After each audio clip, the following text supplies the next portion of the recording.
Hello everyone, this is Rishabh Singh and I welcome you on study IQ pieces platform. आज की video में हम discuss करेंगे स्प्यूरियस लिकर के ऊपर, यानी कि जिसे डुप्लीकेट लिकर भी कहते हैं या जिसे देशी भाषा में हम कहें तो कच्ची शराब कहा जाता है। अक्सर आपने ये न्यूज़ सुना होगा, चाहे बिहार हो, चाहे तमिलनाडु हो, छत्तीसगढ़ हो, झारखंड हो, जितने भी वेरियस स्टेट्स है वहां पे ये रिपोर्ट आती रहती है कि बहुत से लोग जो हैं लिकर को, जो डुप्लीकेट लिकर है उसे कंज्यूम करते हैं और उनकी जान चली जाती है। रीसेंट कंटेक्स्ट ये हुआ है आपका तमिलनाडु में, हुआ ये है कि तमिलनाडु में यही सेम आपका डुप्लीकेट लिकर को कंज्यूम किया गया और जिससे कि 20 लोगों से ज्यादा की डेथ हो गई है। तो आज हम समझेंगे कि ये क्या है, ठीक है, स्पूरियस लिकर है क्या, ये किस वजह से ये चीजें, ये इंसिडेंट होते क्यों हैं, ठीक है, जिसे हम हूच इंसिडेंट भी कहते हैं, ठीक है, ये सारी चीजें होती क्यों हैं। और ये सवाल उठता है कि ये जब इंसिडेंट्स इतने फ्रीक्वेंटली होते हैं तो क्या अल्कोहल को, ठीक है, शराब को बैन कर देना चाहिए। तो इसको भी समझने की आज हम कोशिश करेंगे। तो ये खबरों में क्यों है, खबरों में इस वजह से है क्योंकि तमिलनाडु में ये लेटेस्ट इंसिडेंट है जहां पे 20 लोगों ने स्पूरियस लिकर जो है उसे कंज्यूम किया और जिससे उनकी मौत हो गई। तो इस वजह से ये जो टॉपिक है ये फिर से न्यूज में है।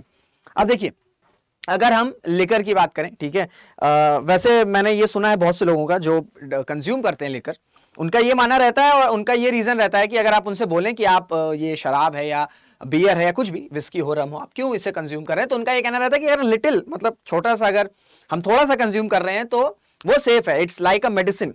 बट ऐसा नहीं है, ठीक है, ऐसा नहीं है। डब्ल्यूएचओ ने फ्रीक्वेंटली, ठीक है, डब्ल्यूएचओ ने ओपनली बोला है कि किसी भी तरीके का, कितना भी कैपेसिटी में, कितना भी आपका मार्जिन है, अगर आप अल्कोहल को, ठीक है, अल्कोहल को अपनी बॉडी में कंज्यूम कर रहे हैं तो वो हार्मफुल होगा। तो अगर आपकी जान पहचान में भी ऐसा कोई ये रीजन देता है कि वो तो बहुत ही लिटिल पैक पीते हैं या बहुत ही कम क्वांटिटी में कंज्यूम करते हैं शराब को, तो उनसे आप ये कहिएगा कि it is not good for health, it's not like a medicine. WHO ने ये बोला है, ओपनली बोला है कि थोड़ा सा भी अमाउंट, कितना भी अमाउंट आप अगर अपनी बॉडी में ले रहे हो अल्कोहल को, तो वो आपकी बॉडी के लिए अच्छा नहीं है, it is harmful for your body. तो अब देखिए, अल्कोहल में क्या होता है, क्यों नशा क्यों होता है अल्कोहल में, ठीक है। तो अगर हम बात करें तो अल्कोहल में प्रेजेंट होता है आपका एथेनॉल। क्या प्रेजेंट होता है आपका एथेनॉल। अब देखो, इस तरह के क्वेश्चंस है ना आपके स्टेट पीएससीज में डायरेक्टली पूछे जा सकते हैं। So it is important in terms of in terms of state पीएससीज प्रीलिम्स। और जो एनालिसिस पार्ट करें वो तो आपका चाहे स्टेट पीएससी हो, चाहे आपका स्टेट पीएससी हो, चाहे आपका यूपीएससी हो, दोनों के ही मेंस के लिए रेलेवेंट है, इंपॉर्टेंट है। तो सबसे इंपॉर्टेंट चीज ये होता है कि अल्कोहल में क्या होता है, अल्कोहल में आपका एथेनॉल होता है, ठीक है, एथेनॉल होता है। एथेनॉल क्या करता है, इसके इंटॉक्सिकेटिंग इफेक्ट्स होते हैं, ठीक है, इसके इंटॉक्सिकेटिंग इफेक्ट्स होते हैं, जिस वजह से डब्ल्यूएचओ ने ये बोला है कि कोई भी लेवल का कंजम्पशन अगर आप एथेनॉल का कर रहे हैं अपनी बॉडी में तो वो आपकी हेल्थ के लिए अच्छे नहीं है। अब जैसे ही आपने शराब पिया, आपने लिकर कंज्यूम किया, आपकी बॉडी में इथेनॉल गया। अब इथेनॉल क्या करता है, इथेनॉल जो है वो आपके लीवर को मेटाबोलाइज कर देता है, स्टमक को मेटाबोलाइज कर देता है। किस वजह से, किसके थ्रू, एंजाइम है, ठीक है, एक एंजाइम है जिसका नाम क्या है, जिसका नाम है आपका डीहाइड्रोजिनेस, ठीक है। डीहाइड्रोजिनेस जो है वो एंजाइम जो एथेनॉल है उसे कन्वर्ट करता है किसमें, एसिल्टीहाइड में, ठीक है, एसिल्टीहाइड में, इसमें कन्वर्ट करता है।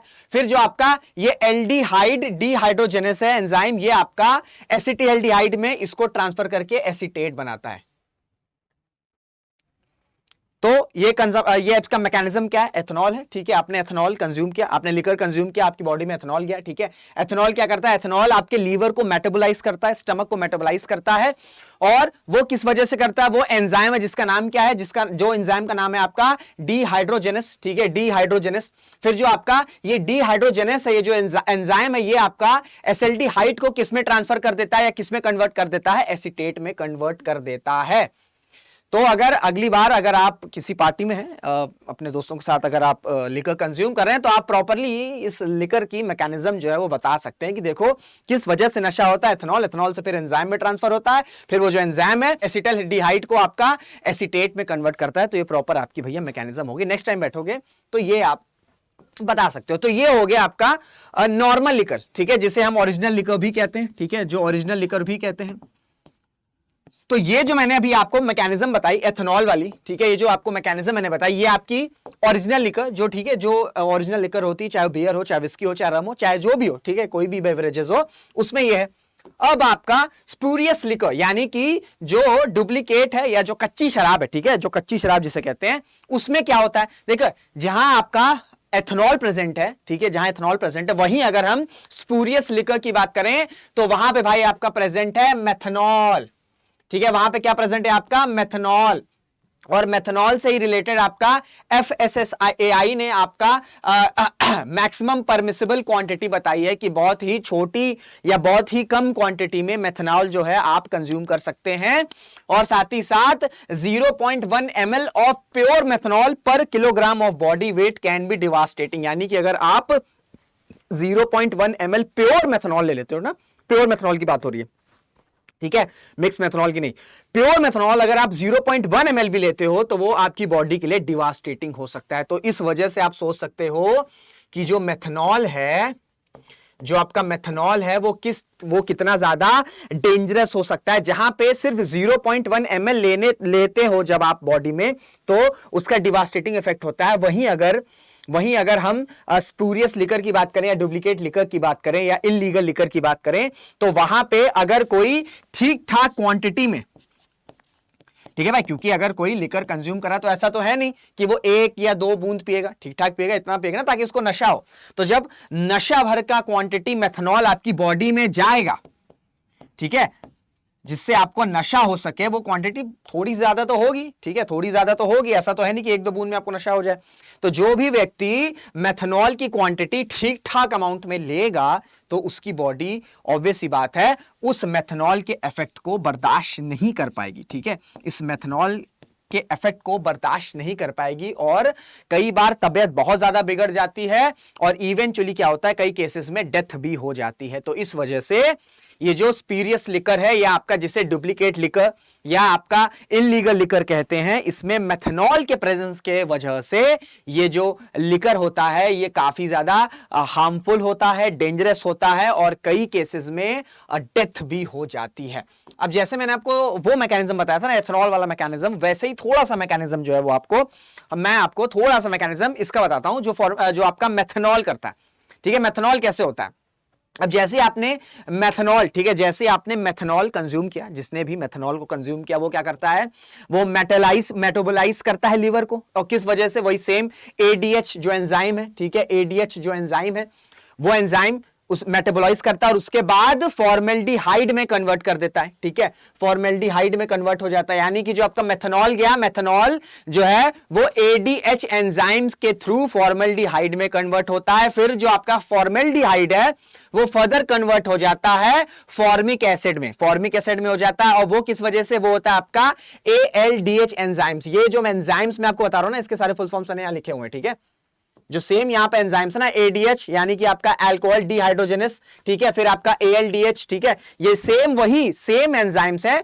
जो आपका एथनॉल में काम करते हैं, वही सेम एंजाइम आपका मेथनॉल में भी काम करते हैं। तो ये एंजाइम्स के नाम ध्यान रखिएगा, आपसे आपके PCS के प्रीलिम्स में पूछे जा सकते हैं। तो जैसे ही मेथनॉल को कंज्यूम किया, ठीक है, जैसे ही मेथनॉल बॉडी में गया तो वो क्या होता है, वो ADH एंजाइम की वजह से फॉर्मेल्डिहाइड में कन्वर्ट होता है, ठीक है, फॉर्मेल्डिहाइड में कन्वर्ट होता है। फिर फॉर्मेल्डिहाइड फर्दर कन्वर्ट होता है फॉर्मिक एसिड में ड्यू टू ALDH एंजाइम। और फिर जो आपका फॉर्मिक एसिड है, जब फॉर्मिक एसिड आपकी बॉडी में रहेगा ना, आपकी बॉडी में जब फॉर्मिक एसिड रहेगा थोड़े टाइम तक, तो उसमें एक कंडीशन डेवलप हो जाती है और उस कंडीशन को क्या कहते हैं, उस कंडीशन को कहते हैं मेटाबॉलिक एसिडोसिस, ठीक है, मेटाबॉलिक एसिडोसिस। यानी कि ये जो आपका टर्म है ना एसिडोसिस, ये ब्यूटीफुल कंडीशन होता है। यानी कि क्या होता है ना कि आपने देखा होगा कि जो लोग ड्रिंक करते हैं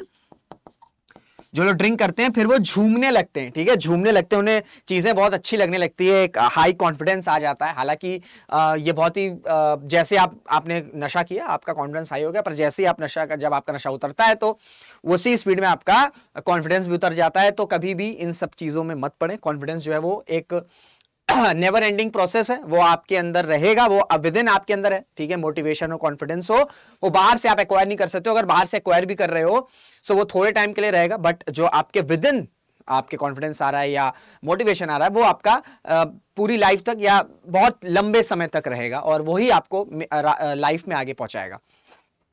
तो जो ड्रिंक करने के बाद लिकर कंज्यूम करने के बाद लोग झूमने लगते हैं, जो झूमते हैं, वो कंडीशन क्या होती है? वो कंडीशन होती है आपकी एसिडोसिस। ठीक है, बहुत ही अच्छी कंडीशन होती है, बहुत अच्छा लगता है, पर ये जो कंडीशन है ना एसिडोसिस, ये बॉडी के लिए बड़ी खराब है।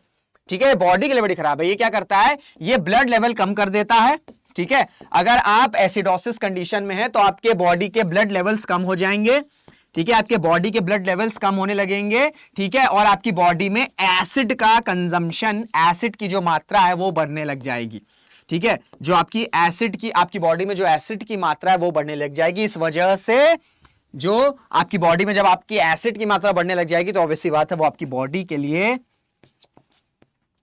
एक अच्छी चीज नहीं है। और इसी वजह से जो आपका स्प्यूरियस लिकर है या आपका इलीगल लिकर है उसको कंज्यूम करने से बहुत ज्यादा तबीयत खराब हो जाती है और इन कुछ केसेस में तो डेथ भी हो जाती है। अब देखिए ये मैप है। ठीक है, ये मैप है। इंडिया के बहुत सारे ऐसे स्टेट्स हैं जहां पे ड्राई स्टेट है, यानी कि पूरी तरीके से प्रोहिबिटेड है। ठीक है, पूरी तरीके से प्रोहिबिटेड है लिकर। कुछ ऐसे स्टेट्स हैं जहां पे पार्शियल है, जैसे केरला की बात करें। ठीक है, केरला की बात करें तो केरला में अगर आप जाओगे, केरला अगर आप गए होंगे, बहुत से लोग गए होंगे, तो आप वहां देखोगे कि आपको इजीली लिकर शॉप्स नहीं मिलेगी। हाँ, अगर आप किसी 5 स्टार होटल में हो, किसी बड़े रिजॉर्ट में हो, तो वहां पे आपको लिकर जो है वो सर्व किया जाता है। बट नॉर्मल जो शॉप्स दिखती है ना जिस तरह से, वैसे केरला में नहीं है, क्योंकि केरला का प्लान है कि अगले 10 साल तक ड्राई स्टेट कर देना है। ठीक है, साथ ही साथ फिर तमिलनाडु ने भी बहुत सारा जो ये शॉप्स हैं इनके आउटलेट्स को बंद किया है। तो इस तरीके से बहुत सारे ऐसे स्टेट्स हैं जहां पे या तो पार्शियल बैन है या तो पूरी तरीके से बैन है। पर इसके बाद भी अगर आप इस डेटा को देखोगे, तो पूरे इंडिया में जो अल्कोहल का कंजम्पशन है वो ठीक ठाक है, ठीक ठाक नहीं, काफी ज्यादा हाई है। इवन अगर हम बिहार की बात करें तो बिहार में क्या है? बिहार में ड्राई स्टेट है, पर उसके बाद भी इलीगल वे, ठीक है, इलीगल वे जो है, जो बिहार में जो आपकी शराब है वो कंज्यूम की जाती है। और ये डेटा भी कोट किया गया है कि हर 6 व्यक्ति में एक आदमी जो है वो आपका बिहार में अल्कोहल ड्रिंक करता है। तो सवाल ये उठता है कि जब इतने रिपरकशंस हैं, शराब के इतने साइड इफेक्ट्स हैं, तो क्यों ना पूरे भारत में शराब को बैन कर दिया जाए? क्यों नहीं जो वेरियस स्टेट गवर्नमेंट या जो सेंट्रल गवर्नमेंट है शराब को भाई बैन कर देती है? अब देखिए, अगर बैन की बात की जाए, बैन के पहले बैन से समझते हैं। बैन अगर आप किसी चीज को कर दोगे ना, तो बैन क्या होता है ना, फिर बैन आपने कर दिया, जैसे बिहार का एग्जांपल है, बिहार में अल्कोहल बैन है, पर लोग जिनको कंज्यूम करना है फिर वो दूसरे मेथड्स देखते हैं, दूसरे रास्ता देखते हैं। ठीक है, कुछ इलीगल तरीके देखते हैं जिससे उनको जो लीकर है, जो शराब है, वो मिल जा सके। इस वजह से बैन कभी भी एक प्रॉपर सोल्यूशन नहीं है। ये सिर्फ अल्कोहल की ही बात नहीं, किसी भी सेक्टर में या किसी भी फील्ड में ban is not the solution. Ban से बेटर है कि इसे रेगुलेट किया जा सके। ठीक है, इसे रेगुलेट किया जा सके। Regulation is better than ban. अब एक तो बैन का मैंने आपको बता दिया कि भाई आप लोगों को अगर जबरदस्ती बोलोगे कि आप शराब ना पियो, तो जिसको पीना है वो कैसे ना कैसे करके शराब पी ही लेगा। सेकंड ये है कि भाई अगर हम स्टेट गवर्नमेंट की रेवेन्यू की बात करें, स्टेट गवर्नमेंट के रेवेन्यूज की बात करें, तो भाई इसमें अल्कोहल का अच्छा खासा अमाउंट होता है, अच्छा खासा अमाउंट होता है। तो स्टेट गवर्नमेंट का ये कहना रहता है कि वैसे ही हमारे पास फाइनेंशियल इश्यूज हैं, फाइनेंशियल टसल है, और अगर हम अल्कोहल को भी बैन कर देंगे तो इससे और हमारे फाइनेंशियल्स जो हैं वो डाउन हो जाएंगे। क्योंकि अगर हम बात करें तो शराब पे जो टैक्सेस लगते हैं, शराब पे चाहे जितने टैक्सेस लग जाएं, जितने हाई टैक्सेस लगा दो, जिनको पीना है वो पी के ही रहते हैं। एग्जाम्पल के तौर पे कोविड लॉकडाउन 2020 में पहला लॉकडाउन लगा था, 2020 में पहला लॉकडाउन लगा था मार्च के टाइम पे। मार्च से लेके मई तक जो है, मुझे वो तारीख याद है, मार्च से लेके मई तक पूरी तरीके से सब कुछ लॉकडाउन था एंड अल्कोहल शॉप्स भी बंद थी। फिर अनाउंसमेंट आती है कि मई से जो है आपके लिकर की शॉप जो है वो ओपन की जाएगी। टारगेट ये था कि भाई रेवेन्यू भी आएगा और ठीक है, और टैक्सेस हम ज्यादा लगा देंगे तो जिसको पीना होगा वही पिएगा। अब जैसे अनाउंसमेंट आई और जिस दिन लीकर की शॉप्स खुलनी थी, आपने देखा होगा कि लंबी लंबी लाइनें लगी हुई थी, लंबी लाइनें लगी हुई, लोग 2-2, 3-3 किलोमीटर खड़े हैं, क्या लेने के लिए? शराब लेने के लिए। ठीक है, और ऐसा नहीं कि वो शराब सस्ती मिल रही थी इसलिए लाइन लगी है। इवन उस दौरान टैक्सेस हाई कर दिए गए थे, डबल ट्रिपल टैक्स कर दिए गए थे, उसके बाद भी लोग लंबी लंबी लाइन लगा के ये बड़े बड़े कार्टन लेके निकल रहे थे। तो इस वजह से ban is not the solution, ban is not the solution. और प्लस ये है कि स्टेट गवर्नमेंट की रेवेन्यू का एक अच्छा खासा शेयर जो है वो आपका अल्कोहल से, अल्कोहल बेवरेजेस से आता है। तो इन सब वजहों से प्रॉपरली बैन करना जो है इज नॉट द सोल्यूशन। ठीक है, प्रॉपरली अल्कोहल को बैन करना इज नॉट द सोल्यूशन। तो ये पूरा आपका टॉपिक था आज का। मैंने आपको थोड़ा सा एनालिसिस बता दिया। ठीक है, ये बैन वाला क्वेश्चन भी बहुत ज्यादा पूछा जाता है, आपसे इंटरव्यू में पूछे जा सकते हैं। सो एक मिक्स्ड आंसर दीजिएगा, ऐसा नहीं कि बिल्कुल बैन नहीं करना है। रेगुलेट करने पे, रेगुलेशन पे फोकस करिए। ठीक है, क्योंकि अगर बैन कर दोगे, बैन कर दिया बिहार में, जैसे सपोज करो बैन है, ड्राई स्टेट है, तब जो लोग इलीगली तरीके से शराब कंज्यूम कर रहे हैं वो सरकार को टैक्स भी नहीं दे रहे हैं, क्योंकि भाई आप क्या टैक्स करोगे, क्योंकि वो तो इलीगल है। तो अगर रेगुलेशन रहेगा तो जो लोग कंज्यूम कर रहे हैं इवन वो लोग टैक्सेस तो प्रोवाइड करेंगे ना। तो ban is not the solution, regulation is the solution. आप स्ट्रिक्ट रेगुलेशन जो है वो इंपोज कर सकते हैं। और सेकंड रीजन ये है कि रेवेन्यू, बहुत ज्यादा रेवेन्यू आता है अल्कोहल से, तो इस वजह से ये दो ऐसे रीजंस है जिनके वजह से प्रॉपरली बैन या टोटली बैन नहीं किया जा सकता है। हाँ, रेगुलेशन को टाइट किया जा सकता है, स्ट्रिक्ट रेगुलेशंस जो है वो इंपोज किए जा सकते हैं। तो ये पूरा आपका टॉपिक था। उम्मीद करता हूं जो मैंने प्रीलिम्स रिलेटेड टर्म्स बताए उनको ध्यान रखिएगा आप। चाहे तो आप पीछे जाके उसे वीडियो को पॉज करके स्क्रीनशॉट ले सकते हैं, और जो थोड़ा सा मैंने आपको एनालिसिस पार्ट बताया उसको भी आप अपने मेंस के आंसर राइटिंग में पुट डाउन कर सकते हो। सेशन को एंड करने से पहले एक मैं आपको क्वेश्चन दे रहा हूं। ठीक है, एक आपको मैं टास्क दे रहा हूं। बड़ा फेमस इंसिडेंट है कॉन्स्टिट्यूएंट असेंबली में। आप सबको पता है कॉन्स्टिट्यूएंट असेंबली में क्या हो रहा था। कॉन्स्टिट्यूएंट असेंबली में सभी हमारे जितने भी कॉन्स्टिट्यूशन मेकर्स वो बैठे थे। कॉन्स्टिट्यूएंट असेंबली में चर्चाएं होती थी और हमारा संविधान बना था। कॉन्स्टिट्यूएंट असेंबली में चर्चा का विषय आया शराब पे कि क्या शराब को बैन कर देना चाहिए। तो बहुत से लोग कॉन्स्टिट्यूएंट असेंबली में वो इस मत में थे कि शराब को बैन कर दिया जाए। ठीक है, शराब को बैन कर दिया जाए, क्योंकि रीजन ये था कि महात्मा गांधी जी, ठीक है, जो गांधी जी हैं वो अल्कोहल के अगेंस्ट हैं, और उनकी टीचिंग के तहत ही भारत में भी अल्कोहल पूरी तरीके से बैन होना चाहिए। पर उसी सभा में, उसी कॉन्स्टिट्यूएंट असेंबली में एक ट्राइबल रिप्रेजेंटेटिव थे। उन्होंने कहा कि नहीं, हमारे कल्चर में कुछ भी चीज अगर कुछ अच्छा होता है तो हम अल्कोहल या वाइन को, ठीक है, एज अ सेलिब्रेशन की तरह हम ट्रीट करते हैं। तो इस वजह से आप ये पूरा बैन करना इज नॉट द सोल्यूशन। तो उनके वजह से भारत में जो शराब है वो बैन नहीं हुई। तो मैं आपको टास्क ये दे रहा हूं कि आपको कमेंट करके बताना है उन व्यक्ति का नाम, कौन वो व्यक्ति थे जिनकी वजह से भारत में शराब बैन नहीं हुआ। और जो भी ये वीडियो देख रहे हैं, जो बेवरेजेस को कंज्यूम करते हैं, उनके लिए तो वो एक तरह से फरिश्ता ही थे, क्योंकि अगर वो नहीं रहते तो शायद भारत में 47 से ही शराब बैन हुई रहती। तो आपको टास्क ये है कि आपको उनका नाम सर्च करके कमेंट में पिन डाउन करना है। ठीक है, ये टास्क मैंने दिया है, टास्क को जरूर से करिएगा। तो सेशन को पहले एक इन्फॉर्मेशन और दूंगा कि स्टडी आईक्यू ने अपने स्टेट पीएससीज के स्मार्ट कोर्सेज लॉन्च कर दिए। किसी भी स्टेट की आप तैयारी कर रहे हो उन सातों में से, आप उन स्मार्ट कोर्सेज में एनरोल कर सकते हो। जैसे ही मेरा कोड लगाओगे आपको डिस्काउंटेड प्राइस मिल जाएगा, और वो डिस्काउंटेड प्राइस है 4999। सो मेरा कोड लगाओगे तभी वो प्राइस मिलेगा, नहीं तो आपको ओरिजिनल प्राइस पे करना पड़ेगा, दैट इज 9,999। सो ये छोटी सी इन्फॉर्मेशन थी। मुलाकात करेंगे आपसे अगले वीडियो में, तब तक ना ध्यान रखिएगा, मेहनत करते रहिएगा, खुश रहिएगा। जय हिंद, जय भारत।